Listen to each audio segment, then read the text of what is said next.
Девочки, все, наверное, сталкивались с такой проблемой у ребятишек. Остаточный кашель после заболевания. Сопли мы вроде вылечили, да? А кашель у нас остался. Так вот, что делаю я в этом случае? Я покупала парафин с изокеритом в аптеке.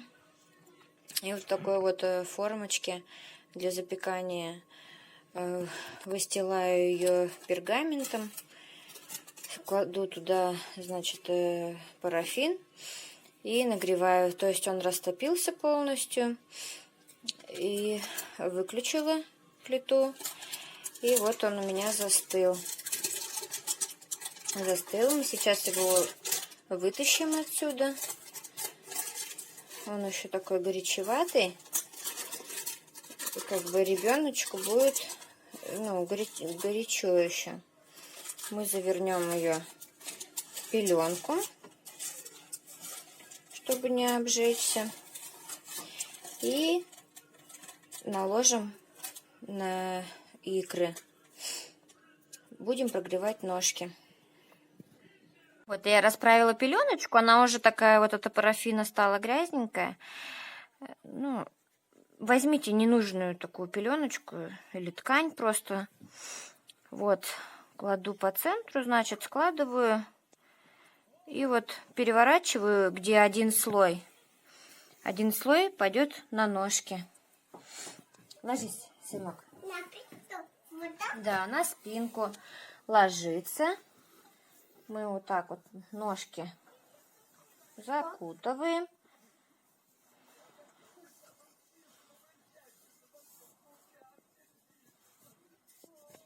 Вот. Тепленько, чтобы было. И накрываем одеялом. Все. И лежим так 10 минуток. Минут прошло. Открываем одеялко. И смотрим. Ножки стали вот красненькие. Хорошенькие. Тепленькие. Берем корень. Он тоже обладает противокашлевым эффектом, если натирать им икры. И мажем.